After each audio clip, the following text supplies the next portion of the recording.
ANC 성도 여러분, 저희 집에 오신 것을 환영합니다. 하나님과 가정, 마지막 주 참여해 주신 모든 분들을 주님의 이름으로 축복합니다. 5주 동안 이렇게 카메라 앞에서 얘기를 나누었는데요. 너무나도 즐거운 시간이었습니다. 그러나 성도님들이 이거를 보시면서 어떻게 생각하시는지 너무나도 궁금합니다. 텍스트 메시지, 이메일 아니면 코멘트를 해주시면 큰 도움이 되겠습니다. 제가 가지고 있는 가장 어렸을 때의 기억은 이렇습니다. 한 방에서 저는 누나와 함께 기다리고 있습니다. 엄마는 문을 열고 문 앞에서 아빠를 기다리십니다.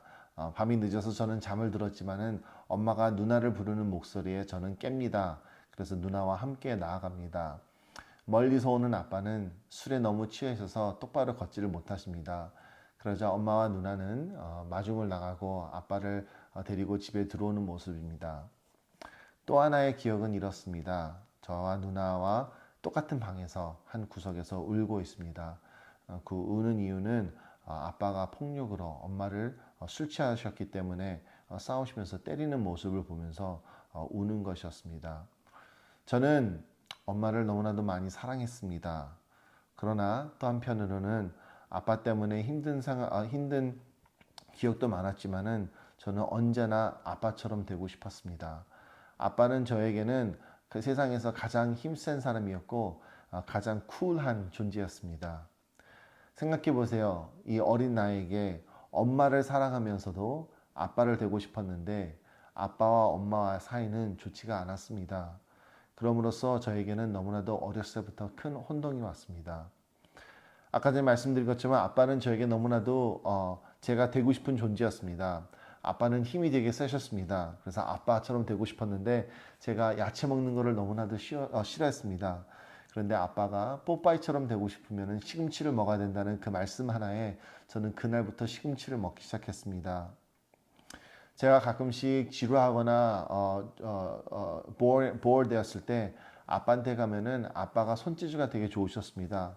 그래서 아빠가 말을 그려주시던가 아니면은 종이로 뭔가를 접어주시면은 그거를 가지고서 너무나도 아끼고 재밌게 놀았습니다. 어렸을 때부터 아빠는 저에게 많은 시간을 함께하지 못했지만은 저는 언제나 아빠와 함께하고 싶었고 아빠처럼 되고 싶었습니다. 한 또 기억이 있습니다. 한국에 있는 남한성의 가족이 함께 즐거운 시간을 보낸 것이었습니다. 아빠, 엄마, 그리고 누나와 나 가서 보트도 타고 공도 던지면서 즐거운 시간을 보냈습니다. 그런데 제 기억으로는 그게 아마 마지막이었습니다. 마지막으로 가족이 보내는 시간이었습니다. 그 이후로 엄마와 아빠는 이혼을 하게 됩니다. 이혼을 하게 되시고 또 아빠는 다시 재결혼을 하시고 그리고 또 그 가운데에서 제 동생이 태어나고 그러면서 너무나도 여러 가지 아픔과 고통을 겪으면서 가정생활을 해왔습니다.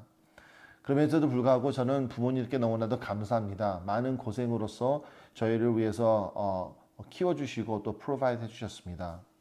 그러나 제가 이제 가장이 되어서 부모로서 제 아이들을 이끌어 갔을 때 저는 저의 부모님들을 example로 삼지 않습니다.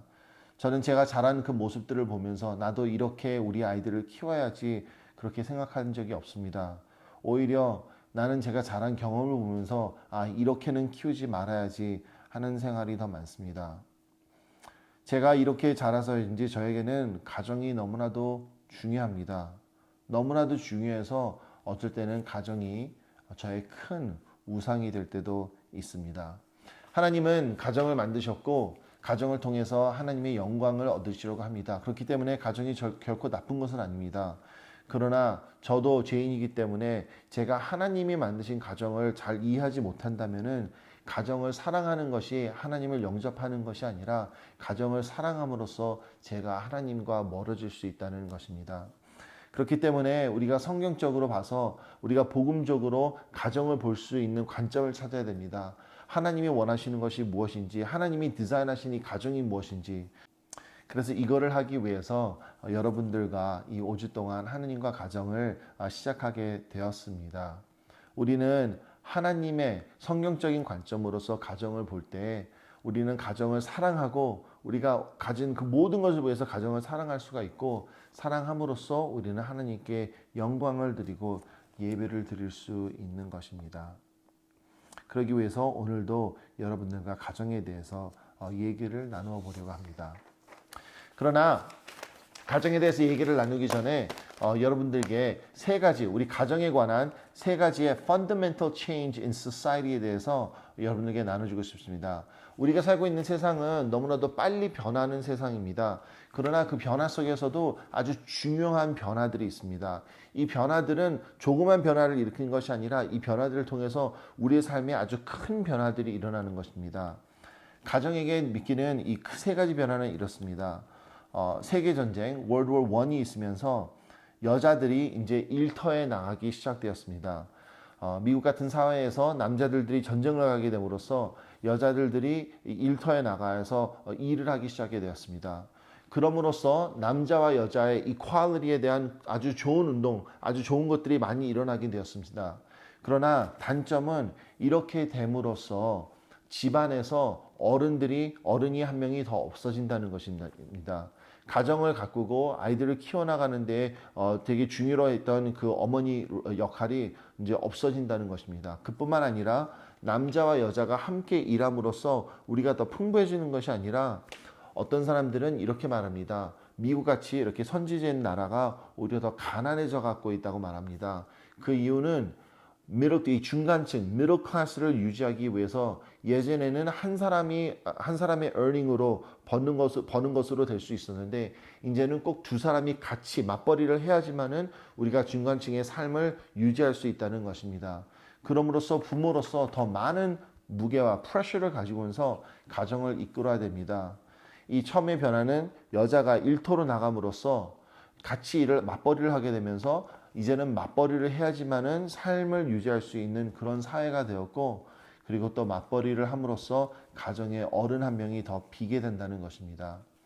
그리고 이 세계전쟁을 이어서 이제는 public education, 학교가 생기게 됩니다. 그럼으로써 아이들이 집을 떠나서 더 많은 아이들과 함께 학교를 다니게 되면서 두 가지 일이 생기게 됩니다. 첫 번째 일은 아이들만의 문화가 생기게 됩니다. 많은 아이들이 이 학교, 퍼블릭 스쿨에서 같이 배우면서 이 사이에서 아이들만의, 어른들이 들어갈 수 없는 아이들만의 문화가 생긴다는 것입니다. 그리고 두 번째는 이 아이들을 양육하고 가리키는 것이 가정에서 일어나는 것이 그 예전에는 방법이었는데 이제는 가정을 떠나서 학교에서 더 많은 시간을 보내게 되면서 학교라는 공간에서 이런 것을 가리키게 되는 것입니다. 퍼블릭 스쿨이 처음에 만들어졌을 때 퍼블릭 스쿨의 목적은 좋은 시민을 만드는 것이었습니다. 그렇기 때문에 학교에서 도덕적이나 매너 같은 것도 학교에서 배울 수 있었습니다. 그러나 이 퍼블릭 에듀케이션이 발달되면서 이제는 그렇지 않습니다. 아까 전에 말씀드린 것처럼 이제는 집에서도 어른들이 없기 때문에 집에서도 교육을 할 수 없습니다. 그러나 이제는 학교 안에서도 영적이나 도덕적인 것을 가르칠 수가 없고 아직 지식적인 것만 가르칠 것뿐만 아니라 사회가 많이 변했기 때문에 학교에서는 오히려 가르치는 것을 따라서 하나님과 더 멀게 하는 것을 가르칠 때가 많습니다. 퍼블릭 에듀케이션이 되면서 우리 아이들은 어른들이 들어갈 수 없는 아이들 공간, 그리고 양육을 받는 것이 집에서 받는 것이 아니라 이제는 학교라는 공간을 통해서 더 영향을 받게 된다는 것입니다. 세 번째는 바로 이것입니다. 이렇게 만들어진 아이들 그 공간, 문화 안에서 이 세상, 우리 사회가 돈을 벌 수 있다는 것을 발견하게 되었습니다. Capitalization of adolescent culture. 그래서 아이들을 타겟팅을 해서 이제 우리가 마케팅을 세우고 선전을 하면서 이 아이들에게 물건을 팔 때 부모님들이 아이들을 위해서 많은 돈을 쓴다는 것을 발견함으로써 이제는 세상에서 아이들의 웰빙을 생각하지는 않지만은 아이들을 통해서 얼만큼 더 많은 돈을 얻으려고 이제 아이들을 노리기 시작한다는 것입니다. 그런 세상이 바로 우리가 살고 있는 오늘의 세상입니다. 어떻게 보면은 오늘의 세상은 가정을 누리고 있습니다. 가정을 망가뜨리려고 누리고 있습니다. 그러면서 어느 때보다도 그러한 가족이란 그 단어 자체가 무너져 가고 있는 세계가 바로 우리가 살고 있는 세계입니다. 그렇기 때문에 우리는 성경, 주님의 말씀 안에서 하나님이 디자인하신 그 가정은 무엇인지, 그 가정의 목표는 무엇인지, 왜 우리가 그 가정을 위해서 살아가야 되는지, 그리고 어떻게 해서 복음 안에서 우리가 이 가정을 이끌어 나갈 수 있는지를 알아내는 것이 너무나도 중요하다고 생각합니다. 그래서 오늘도 이 여러 가지 이야기를 나누면서 어떻게 하면은 우리가 복음적인 관점을 가지고서 가정을 이끌어 나갈 수 있는지, 오늘 나누는 것은 이게 꼭 정답은 아닙니다. 그러나 제가 어떻게 이것을 이런 관점으로서 우리 가정을 이끌어가고 있는지 경험한 것과 제가 보는 관점을 여러분과 나눔으로써 여러분들에게 도움이 되기도 하고, 아니면 여러분들이 대화나 아니면 생각할 수 있는 그런 기회가 됐으면 좋겠습니다. 그래서 지금 여러 가지 이야기들을 준비했는데요. 하나하나씩 좀 여러분들과 나눠보려고 합니다. 첫 번째 얘기는 이것입니다. Complete trust. 완전한 신뢰입니다. 어려운 가정생활을 하면서 저는 자라면서 사랑을 받을 수 없는 사람이라고 생각하면서 자랐습니다. 그래서 누가 저에게 사랑을 보여줘도 그 사랑을 의심하고 받아서는 안 된다고 생각할 때가 많았습니다. 아니면 그 사랑을 나에게 준 사람이 다른 사람들을 어떻게 사랑하는지 비교하면서 내가 얼만큼, 내 가치가 얼만큼 높은지 아니면 내리는지 나를 판단하기도 했습니다. 그러는 나에게 결혼이란 너무나도 큰 선물이었습니다. 제 아내를 만나고 데이트를 하면서 이 한 여자가 나를 이렇게 사랑할 수 있다는 것에 너무나도 감동을 받았습니다. 그리고 진짜 너무나도 믿을 수 없는 기쁨이었습니다. 그러나 내가 갖고 있는 그런 과거에 있는 그런 아픔 때문에 이게 나에게 믿을 수 없는 기쁨이기도 하였지만은 어떻게 보면은 이것은 나에게 믿을 수 없는 공포이기도 했습니다. 왜냐? 이 사랑이 없어지지는 않을까? 이 사랑이 변하지는 않을까? 하는 그러한 다웃이 언제나 저와 함께 있었다는 것입니다. 그러나 1년 후에 저희가 첫 아이를 가지면서 아이를 키우면서 저에게는 또 다른 사랑을 느낄 수가 있었습니다. 그 사랑은 제가 여태까지 느껴보지 못한 사랑이었습니다. 이것은 처음부터 제가 의심하지 않아도 되는 사랑이었습니다. 그 이유는 이 아이는 태어날 때부터 저에게 완전한 신뢰, 저를 completely trust 하면서 태어난 아이이기 때문입니다. 부모님들 아이들 키워보시면 아시죠? 태어났을 때 이 팔에 안았을 때 그 기분, 그리고 아이들이 자라면서 이 아이들이 믿는 것은 부모밖에 없습니다. 부모 한마디면 끝입니다. 부모의 사랑이면 만족입니다. 부모만 보고 자라봅니다. Hardest thing about raising kids is that as they grow, they have less trust in us and have more trust in other people. 어떻게 보면 우리가 부모로서 가장 어려운 것은 아이들이 자라면서 저를 신뢰하는 것보다, 부모를 신뢰하는 것보다 이 세상과 다른 사람들을 더 많이 신뢰한다는 것입니다. 어렸을 때 저는 아이들을 데리면서 공중에 이렇게 자주 던졌습니다. 그런데 어떤 부모님들은 그냥 이렇게 조금만 던지는데 저는 그러지 않고 애들을 진짜 하늘 위로 그냥 진짜 높이 던졌습니다. 어쩔 때는 너무나도 높이 던져서 주변에 있는 사람들이 막 놀라기도 합니다. 그러는데도 아이들은 저를 믿습니다. 그것을 공포로 느끼지 않고 그 시간을 즐겼습니다. 아빠를 믿었기 때문에. 밤에 나쁜 꿈을 꿉니다. 너무나도 무섭습니다. 그러나 저에 와서 안깁니다. 저에 안기고 괜찮다는 저의 한마디에 그 아이는 컴포트를 받고 바로 잠을 듭니다. 이런 사랑을 느꼈을 때 저는 너무나도 기뻤고, 이런 것이 부모가 되는 것이구나 하면서 너무나도 만족했습니다. 그러면서 저의 유혹은 이러한 관계, 이러한 만족함을 계속 유지하고 싶었던 것입니다. 그러나 부모의 목적은 이것을 계속 유지하는 것이 아닙니다. 부모의 목적은 당연히 아이들이 어렸을 때는 저에게 완전한 신뢰를 가지고 저희를 completely trust하는 게 맞습니다. 그러나 저의 부모의 목적은 이 아이들이 자라면서 저희를 믿는 것이 아니라, 저희를 신뢰하는 것이 아니라 하나님을 완전히 신뢰하는 것입니다.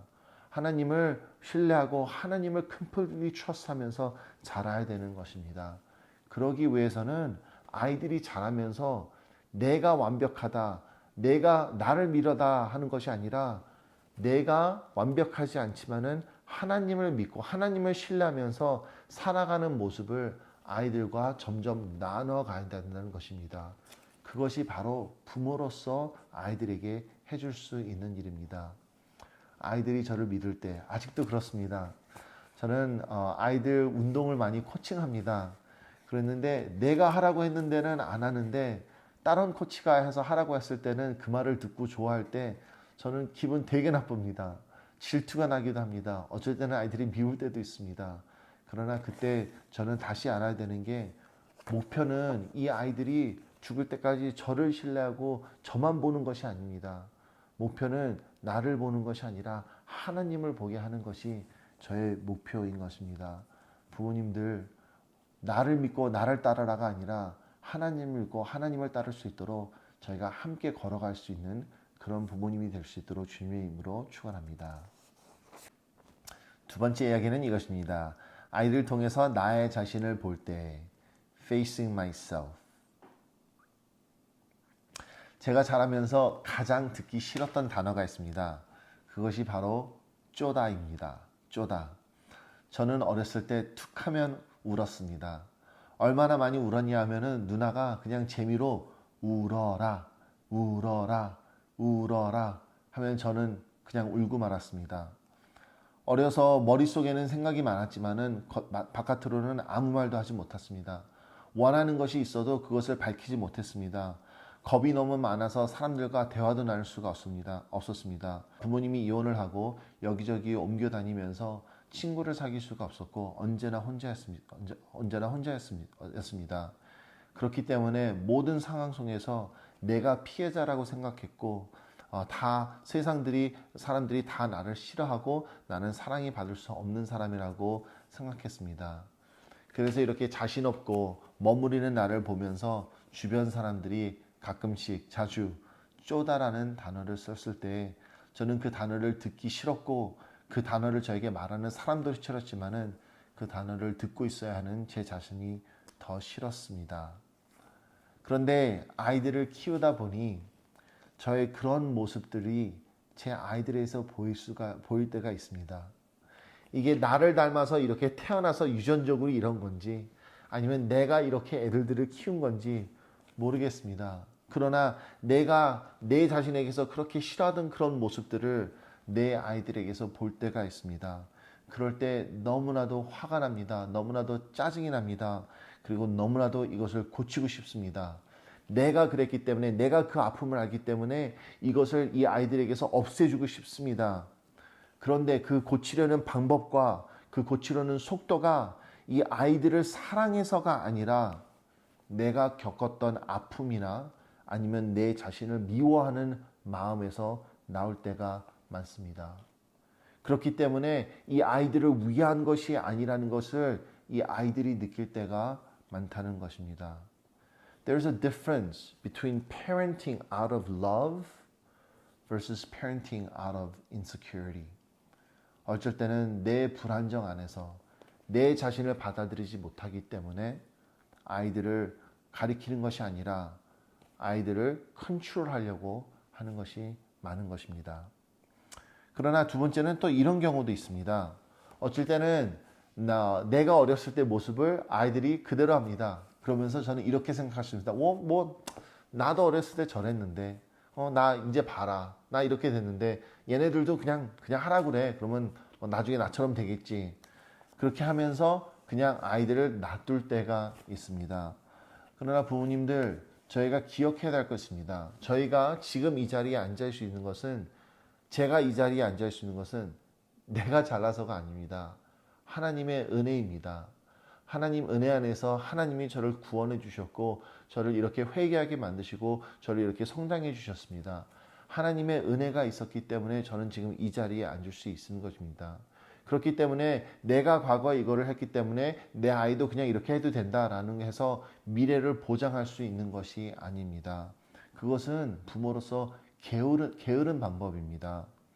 그렇기 때문에 우리는 아이를 키우면서 내 과거와 내 미래를 내가 추측하면서 계산하는 것이 아니라 우리는 아이들을 하나님 말씀 안에서 키워야 되는 것입니다. 하나님의 말씀이 기준이 돼야 되지 내 경험이 기준이 돼야 돼서는 안 된다는 것입니다. 그렇기 때문에 아무리 내가 과거에 못했다 하더라도 아니면 내가 과거에 아무리 잘했다 하더라도 그것이 기준이 되는 것이 아니라 하나님의 말씀이 기준이 되어서 아이들을 하나님의 말씀 안에서 키우는 것이 중요하다는 것입니다. 세 번째는 이렇습니다. Looking at them for who they are. 그들 그대로. 저는 목사로서 아니면 그전에는 선생으로서 이 얘기를 자신 있게 할 수 있습니다. 어떻게 보면 부모님들이 자기 자녀들을 가장 잘 아십니다. 그러나 자녀들을 가장 모르시는 분들도 바로 부모님들입니다. 어쩔 때는 선생이었을 때 부모님들이 상담을 하러 오시면은 자기 아이들에서 가장 착각하고 계시는 분들이 부모님들입니다. 그렇기 때문에 저희는 부모로서 어쩔 때는 we need to have some self-suspicion, self-doubt. 우리 자신을 어쩔 때는 의심해야 됩니다. 우리가 모든 것을 다 알고 있다고 확신하는 것이 아니라 우리는 어쩔 때는 건강한 의심으로써 우리가 진짜 다 알고 있나 하면서 생각을 하면서 리플렉트를 하면서 아이들 그대로 볼 수 있는 그러한 기회를 가져야 됩니다. 그러면서 아이들을 관찰할 수 있는 시간과 그리고 그러한 관심을 가져야 된다는 것입니다. 내가 그냥 원하는 대로 아이들을 판단하는 것이 아니라 내가 그냥 쉬운 대로 내가 편리한 대로 아이들을 판단하는 것이 아니라 아니면 그런 모양으로 아이들을 몰아붙는 것이 아니라 내 자신을 어쩔 때는 의심하면서 아이들을 관찰하고 아이들을 자세히 보면서 아이들 모습 그대로 그들 그대로 알아가는 시간도 중요하다는 것입니다. 저에게는 세 아이들이 있습니다. 첫째는 그레이스, 지금 15살이고요. 둘째는 아이세아 13살, 막내가 조사야 11살입니다. 부모님들은 다 아실 겁니다. 아이들이 다 다릅니다. 너무나도 다릅니다. 다 내 자식이고 다 내 잘못된 것을 다 하나씩 닮은 것 같은데 그러면서도 세 아이들이 너무나도 다 다릅니다. 그렇기 때문에 아무리 우리가 많은 아이들을 키운다 하더라도 우리는 언제나 모든 것을 처음 하게 되는 부모입니다. 우리는 부모로서 완벽히 준비가 될 수 없습니다. 그렇기 때문에 우리는 언제나 배워야 됩니다. 언제나 발전해야 됩니다. 그러한 겸손한 마음으로서 우리가 아이들을 더 배워가고 알아가고 그리고 아이들을 키워가는 데에 한 명 한 명을 그들 모습 그대로 보면서 그 모습을 존중해 주면서 그 모습을 발전할 수 있도록 도와주는 것이 부모의 역할이라고 생각합니다. 그러나 너무나도 많은 경우에 부모님들이 착각하시고 아이들을 잘못 알고 계실 때가 많습니다. 저도 그렇다고 생각합니다. 저도 그런 부모님들을 너무나도 많이 봤기 때문에 제 자신을 보면서 가끔 의심을 해야 됩니다. 내가 진짜 내 아이들을 잘 알고 있을까? 근데 이 질문을 할 때마다 제 마음에 불안정이 너무나도 많습니다. 왜냐? 아이들은 커가면 커갈수록 알아갈 수가 없습니다. 지금 제 딸이요, 대화도 하고 시간도 같이 보내고 어떤 면에서는 제가 많이 알고 있다고 생각합니다. 그러나 저는 압니다. 얘가 지금 무슨 생각을 하고 있는지 어떤 것을 감추고 있는지 그게 꼭 있다고 봅니다. 그렇기 때문에 너무나도 많은 것을 모르고 있다는 것을 압니다. 제 둘째 아들이요. 얘는 생각이 깊지만은 저랑 비슷해서 그것을 말로 표현할 줄 모릅니다. 아직은 표현할 줄 모릅니다. 그렇기 때문에 제가 모르는 것이 너무나도 많다고 생각합니다. 그것이 너무나도 답답하고 힘들 때가 있습니다. 그러나 아이들이 커가면서 부모님들 저희는 중요한 것은 이 모든 것을 다 알려고 하는 것보다도 이 아이들에게 내가 다 모른다 하더라도 그 누구보다도 이 아이들을 사랑한다는 것을 알려주는 것이 중요하다고 생각합니다. 이 아이들을 관찰하면서 모든 것을 다 알려고 하는 것보다도 이 관찰을 하면서 기회를 따라서 이 아이들에게 그 누구보다도 나는 너를 사랑하고 너를 서포트하고 네 편에 들어줄 사람이라는 것을 전달하는 것이 아이들이 청소년 시기에 커가면서 제일 중요한 과정이라고 생각합니다. 아이들은 우리 부모님이 의심을 할 때 아이들은 그 자기가 겪고 있는 것을 다 부모님에게 말해줄 수 없습니다. 그러나 그런 과정 속에서도 부모님들이 자기들 편을 들어주기를 원합니다. 언제나 자녀들의 편이 될 수 있고 자녀들 사랑할 수 있는 부모님이 되기를, 그리고 언제나 우리가 배우고 잘하는 부모님들이 되기를 주님의 이름으로 축원합니다. 다음 얘기는 이겁니다. Leading them into the unknown. 모르는 세상으로 이끌어간다. 저는 아이들이 뱃속에 있을 때부터 엄마 배, 아내 배에 손을 올리면서 아이들을 위해서 기도를 했습니다. 근데 기도를 한 게 다 똑같습니다. 첫 번째 기도는 이렇습니다. 성경에 보면은 John the Baptist 하고 예수님이 엄마 뱃속에 있을 때 만나는 그 구절이 있습니다. 거기에서 John the Baptist가 뱃속에 있으면서도 예수님을 보고 기뻐 뛰었다고 합니다. 그렇기 때문에 저는 성령님이 역사하시면서 뱃속에서 아직도 fully 발달된 그런 아이가 아니라 하더라도 성령님이 역사하심으로써 믿음과 예배를 드릴 수 있다고 믿습니다. 그렇기 때문에 저는 손을 올리면서 그런 믿음으로 기도를 했습니다. 주님, 이 뱃속 안에서도 역사해 주시옵소서. 이 작은 아이에게 믿음을 주시옵소서. 주님의 사랑을 느낄 수 있도록 하여 주시옵소서 하면서 많은 기도를 했습니다. 그러면서 두 번째 기도를 했습니다. 저희 기도 제목은 우리 아이들이 어린 나이에 예수님을 만날 수 있도록 도와주세요 하고 기도를 했습니다. 어린 나이에 예수님을 경험할 수 있도록, 예수님께 믿음을 가질 수 있도록. 그 이유는 저는 이 아이들이 나중에 가서 예수님을 믿고서 짧은 시간을 하나님의 영광을 위해서 사는 것보다 어린 나이에 예수님을 믿고서 더 많은 시간을 웨이스트하는 것이 아니라 더 많은 시간을 하나님의 나라를 위해서, 하나님의 영광을 위해서 살기를 원했습니다. 그래서 기도하기를, 주님, 어린 나이에 예수님께 믿음을 가질 수 있도록 주님께서 도와주시옵소서. 그리고 세 번째는 약간 이기적인 기도 제목이었습니다. 제 기도는, 주님, 이 복음을 제가 나눌 수 있도록 도와주시옵소서. 저에게 기회를 주시옵소서. 우리 아이들에게 복음을 나눌 수 있는 특권을 저에게 주시옵소서 하고 기도했습니다. 그러면서 저는 이렇게 생각했습니다. 만약에 우리 아이들이 기독교를 반대한다면 그 이유 하나는, 그 only reason is because they saw Jesus and they rejected Jesus. 예수님을 보고 예수님이 싫어서 기독교를 반대하는 것이 not because of my hypocrisy, 내 외선 때문에 기독교를 반대하지 않도록. 그게 저의 목적이었습니다. I wanted to lead my children to Christ with such a clarity that if they ever gonna say no, they will say no to Jesus, not to my hypocrisy, not to my failure. 그게 저의 기도 제목이었고 그게 저의 목적입니다. 그러면서 저는 그러면 어떻게 하면은 우리 아이들을 이 복음으로 이끌어 나갈 수 있을까 하면서 생각을 해보았습니다. 그러면서 두 가지 예를 듭니다. 많은 부모님들이 아이들을 보호하면서 키우려고 하거나 아니면 아이들을 모든 경험을 주려고 합니다.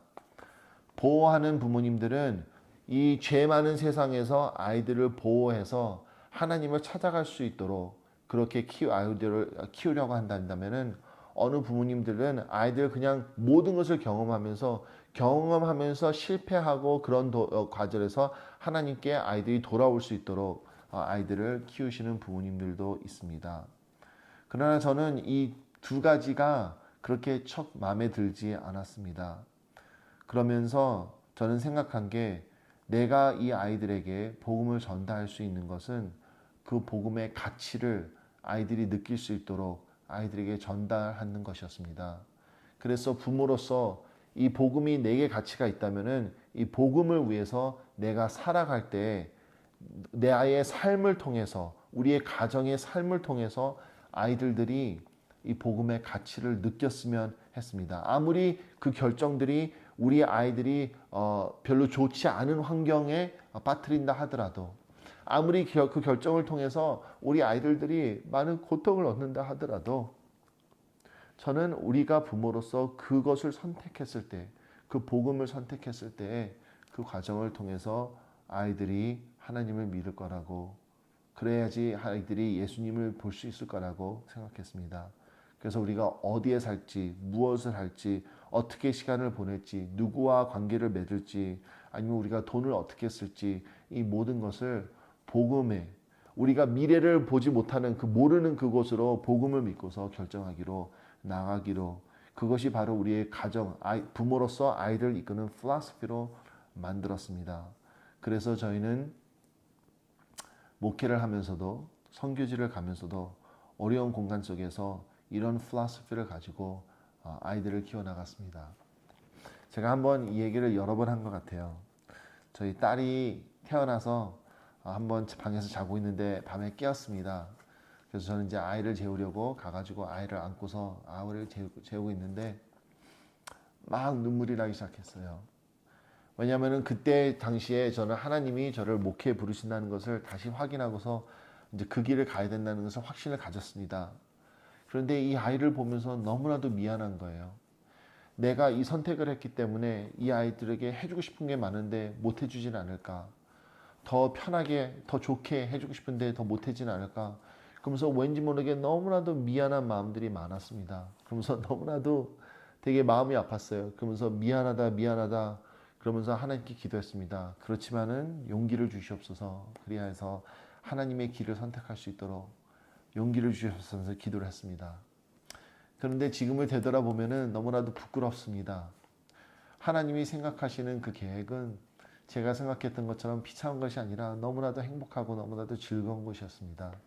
당연히 우리 아이들이 다른 아이들이 가진 거 못 가진 거 많습니다. 그러나 절대로 그 어려움을 겪으면서도 이 아이들이 불행했다고 생각하지 않습니다. 그 내가 모르는 그 미래, 복음이 이끄는 그 미래, 그 미래로서 우리 아이들을 이끄는 것이 저의 최대한으로 우리 아이들에게 복음을 전해주고 믿음을 심어주는 길이라고 믿습니다. 자, 다음의 얘기가요, 어떻게 보면은 더 힘든 얘기입니다. 여태까지는 부모로서 자녀를 어떻게 대해야 되는 얘기인데요. 다음의 얘기는 우리가 배우자와 어떤 관계를 맺어야 되는지에 대한 얘기입니다.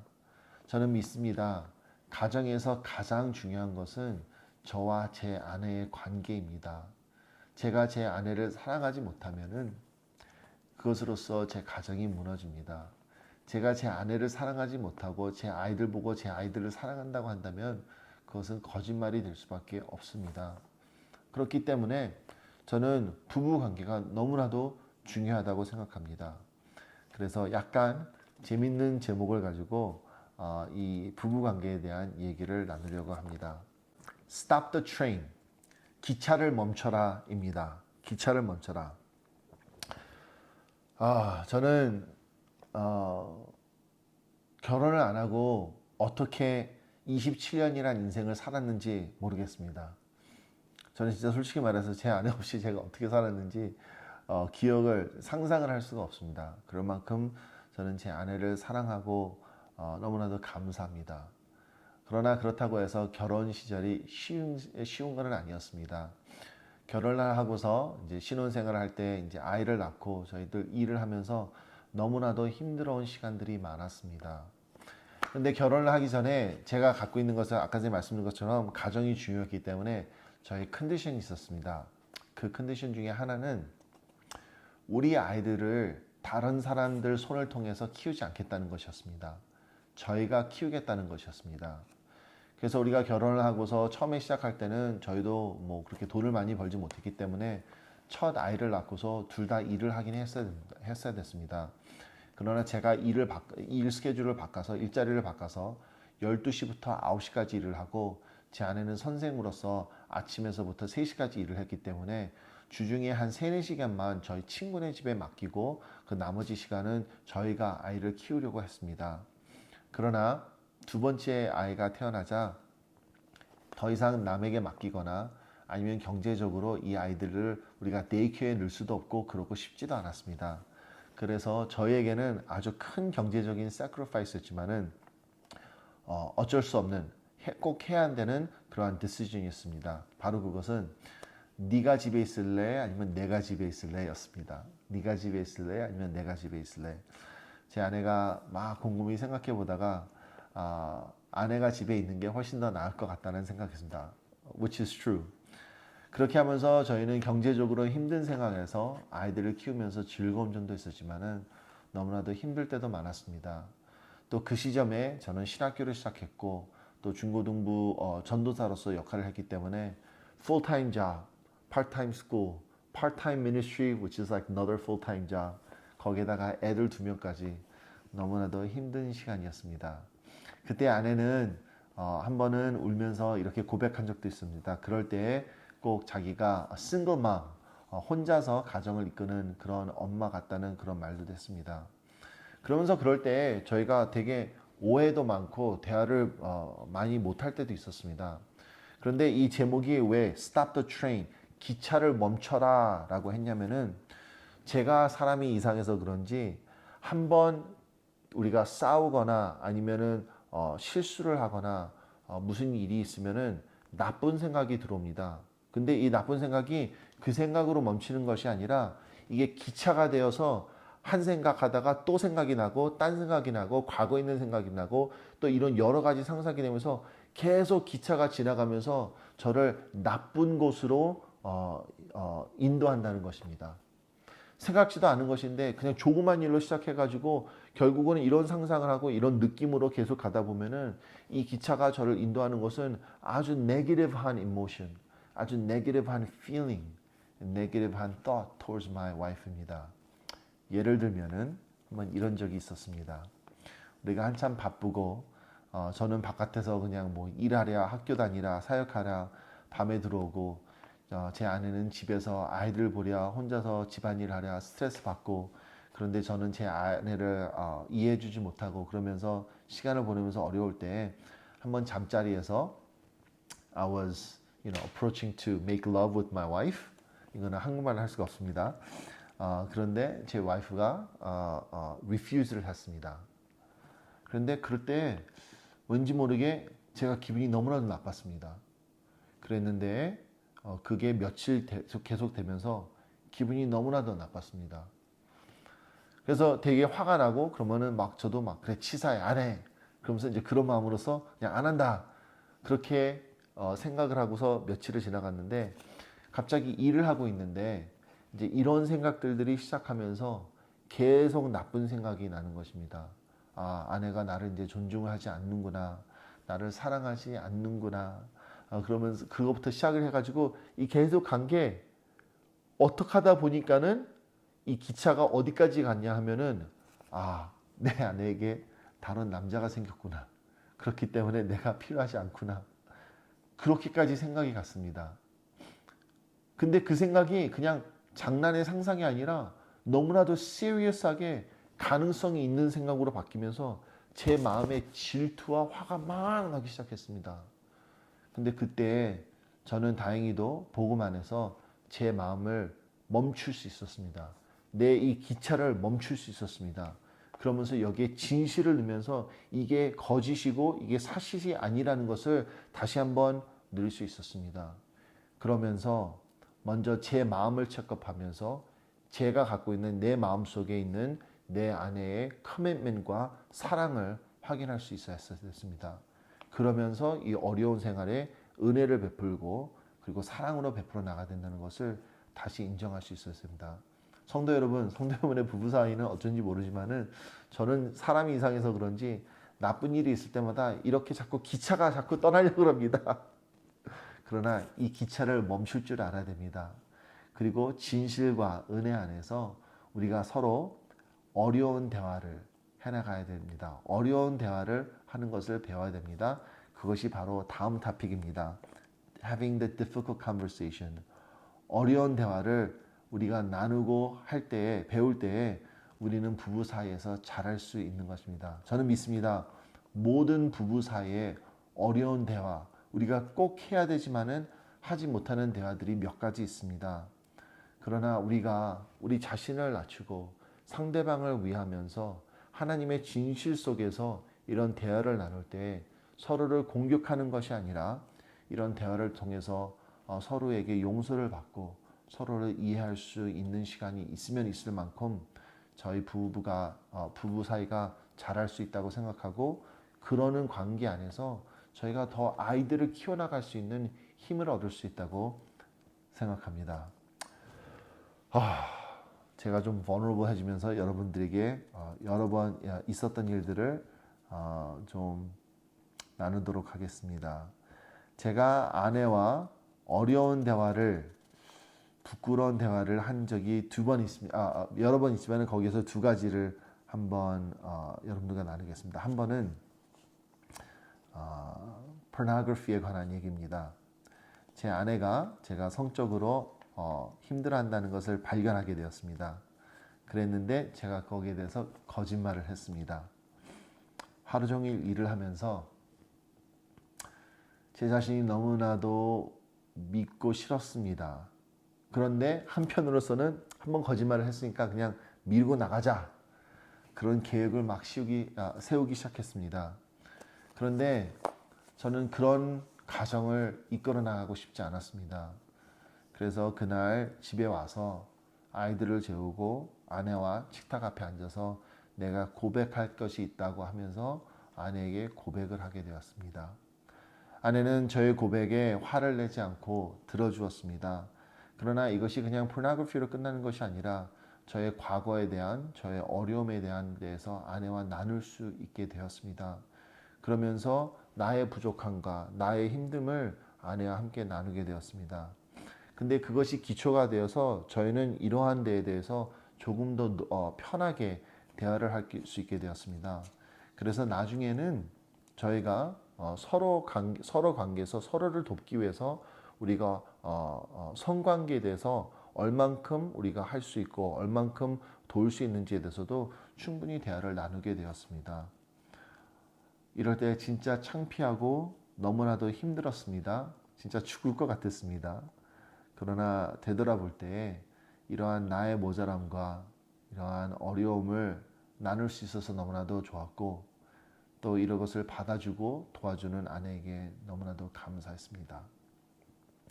두 번째 어려움은 이때도 우리가 젊어서 되게 힘들어할 때였습니다. 근데 이때 왠지 모르게 제 와이프가 저를 존중하지 않는다는 느낌에 되게 많이 빠져 있었을 때였습니다.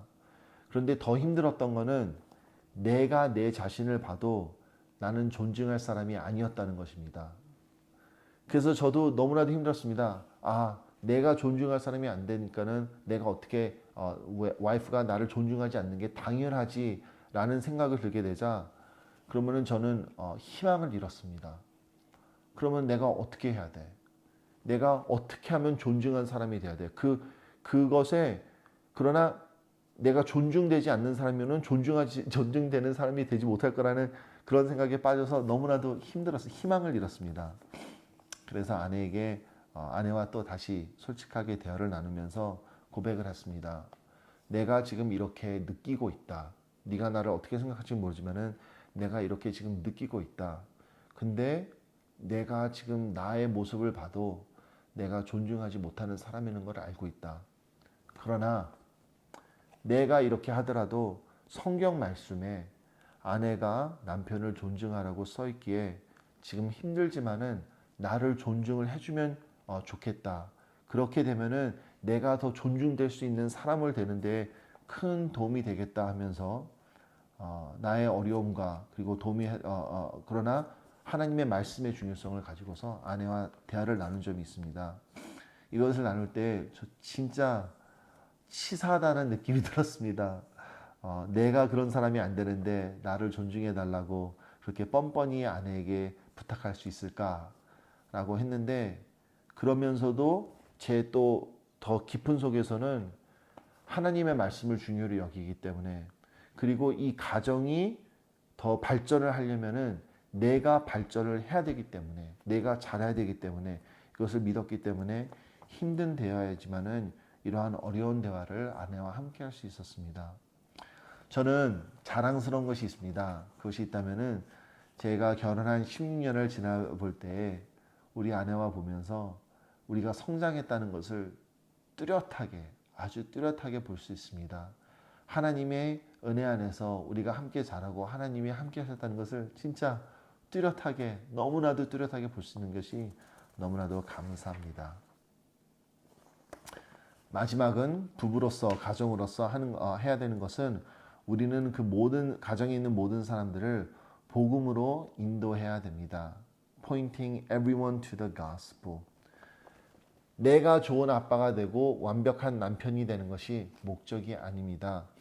저희 가정의 목적은 저희 가정을 통해서 주변에 있는 그 모든 사람들이, 가정에 있는 모든 사람들이 우리 복음, 우리 주 예수 그리스도를 보는 것입니다. 그렇기 때문에 아이들 앞에서, 아내 앞에서 나의 모자란 점, 나의 failure, 나의 실패하는 것들을 제가 고백할 수 있습니다. 제가 모르는 것들을, 어려워하는 것들을 고백할 수 있습니다. 그리고 우리 가정 얘기를 통해서, 우리가 겪은 것들을 통해서 하나님의 복음이 우리 가정에서 어떻게 역사하고 있는지를 계속 이야기를 나누고, 계속 그 이야기를 통해서 우리가 가는 길이 어떤 길이라는 것을 아이들에게 가르칠 수 있습니다. 그리고 우리 부부 사이 안에서도 그것을 가지고서 붙들 수 있습니다. 성도 여러분, 우리 가정의 목적은 이 복음으로써 사람들을 인도하는 것입니다. 우리 가정을 통해서 우리 예수 그리스도의 복음이 이 세상에 밝혀지는 것이 저는 우리 가정의 목적이라고 생각합니다. 그러기 위해서 마지막 얘기입니다. 우리 가정을 통해서 저는 사랑은 나눠야 된다는 것을 알게 되었습니다. We must learn to extend our love. 사역을 하면서 사람들을 위해서 제가 안수 기도를 할 때가 많습니다. 특히 교육 사역을 하면서 아이들에게 기도를 할 때가 많습니다. 저는 아이들을 위해서 기도하기 전에 먼저 기도를 할 때에 저는 제 자녀들을 위해서 기도합니다. 그레이스를 위해서 기도합니다. 아이자를 위해서 기도합니다. 조사를 위해서 기도합니다. 제 온 마음을 위해서, 갖고 있는 그 모든 사랑을 위해서 저의 아이들을 위해서 기도합니다. 그리고 기도가 끝난 다음에 다른 자녀들을 위해서 기도할 때 제가 하나님께 하는 기도는 내가 내 자녀를 사랑하는 마음 똑같이 이 자녀들을 위해서 기도할 수 있도록 도와주세요 하면서 한 번 한 번 손 놓고 그 자녀를 위해서 기도할 때 내가 이 아이를 얼만큼 알건 얼만큼 모르건 이 애가 얼마나 힘들어하건 상관없이 그냥 제가 가진 그 모든 마음을 다해서 이 아이를 위해서 기도합니다. 저는 그런 것을 위해서 하나님이 가정을 주셨다고 믿습니다. 저는 제 아내를 통해서, 제 아이들을 통해서 사랑의 깊이를 경험했습니다. 사랑이 바로 이것이구나. 내가 남을 위해서 진짜 죽을 수 있는 사랑, 바로 이것이구나 라는 것을 느꼈습니다. 그런데 이것이기 때문에 내가 이것을 위지하고 이것을 아끼고 나만 즐기고가 아니라 바로 이 사랑을 느꼈기 때문에 내가 이런 마음으로서 옆에 있는 이웃을 사랑해야 되는구나. 이렇게만큼 내가 누군가를 사랑할 수 있구나 라는 것을 알게 되는 것입니다. 하나님께서 저에게 가정을 주셨습니다. 그리고 이 가정을 통해서 너무나도 깊은 하나님의 사랑과 은혜를 경험할 수 있게 하셨습니다. 그러나 그 이유 중에 하나는 바로 그 사랑으로서 우리가 나눠야 된다는 것입니다. 우리 교회에 있는 분들, 성경을 보면요, 구약에서는 하나님의 그 형상으로 만드신 것이 가정입니다. 하나님의 그 삼위일체, 하나님의 사랑을 알려내기 위해서 하나님께서 가정을 만드셨습니다. 근데 신약을 보면은 예수님이 오셨습니다. 예수님의 보혈로서 바로 된 것이 교회입니다. 그러나 교회를 위해서 쓰는 단어들이 다 가정에 대한 단어입니다. Marriage with Christ, brother and sister in Christ, family in Christ, in one blood, one inheritance. 이거는 다 가정에 대한 얘기를 가지고서 교회를 말하는 것입니다. 저희가 우리 가정, 아이들을 사랑하는 만큼, 가정에서 느끼는 사랑만큼 우리는 우리 교인들을 사랑하고 brother and sister, 형제로서 자매로서 서로를 사랑하고 이웃을 사랑하고 사랑을 나누어야 된다는 것입니다. 가정이란 참 힘듭니다. 그리고 저희는 참 어려운 세상에 살고 있는 것 같습니다. 그러나 우리가 성경 말씀으로서 하나님의 뜻하시는 가정이 무엇인지 다시 찾으면서 그 관점으로서 살아갈 때 하나님의 은혜 안에서 하나님이 여러분들을 이용하셔서 가정을 이끄셔서 그 가정을 통해서 많은 세상을 이 세상에 베푸시라 믿습니다. 창세기를 마치면서 창세기에 이런 말이 있습니다. 제가 오늘은 영어로 읽겠습니다. 창세기 50장 20절을 보겠습니다. As for you, you meant evil against me, but God meant it for good, to bring it about that many people should be kept alive as they are today. So do not fear, I will provide for you and your little ones. Thus he comforted them and spoke kindly to them. 노예로 팔려간 요셉이었습니다. 그러나 요셉은 자기 그 힘든 인생을 되돌아보면서 아무리 이 사람들이 악한 마음으로 했다 하더라도 하나님은 이 일을 통해서 선한 일을 하셨다고 합니다. 저는 저의 과거를 보면서 어떻게 보면은 이혼이 있었고 아픔이 있었기 때문에 그 아픔을 통해서 복음을 찾았습니다. 그러나 이 이혼이란 것은 절대 좋은 일은 아닙니다. 그러나 이 악한 일에서도 하나님은 좋은 일을 만드셨습니다. 바로 그러시는 분이 저희 하나님이십니다. 그러나 하나님이 저희 모자라는 부모지만은 부족한 부모지만은 저에게 원하시는 것은 하나님의 말씀의 순종입니다. 하나님의 형상으로 만들어진 저희가 가정이 되어서 하나님의 말씀을 순종하면서 하나님의 사랑을 나누면서 살아갈 때 복음 안에서 복음의 가치를 가지고 살아갈 때 그 과정에서 하나님은 좋으신 일을 하나님의 선하신 일을 하실 것입니다. 그러나 우리가 실수를 하더라도 우리가 어려워하더라도 우리가 힘들어하더라도 그 과정에서도 하나님은 하나님의 좋으신 일을 하시라 저는 믿습니다. 그러면서 두려움이 아니라 우리가 믿음으로써 가정을 이끌고 믿음으로써 복음 안에서 되기를 주님의 이름으로 축원합니다. 감사합니다.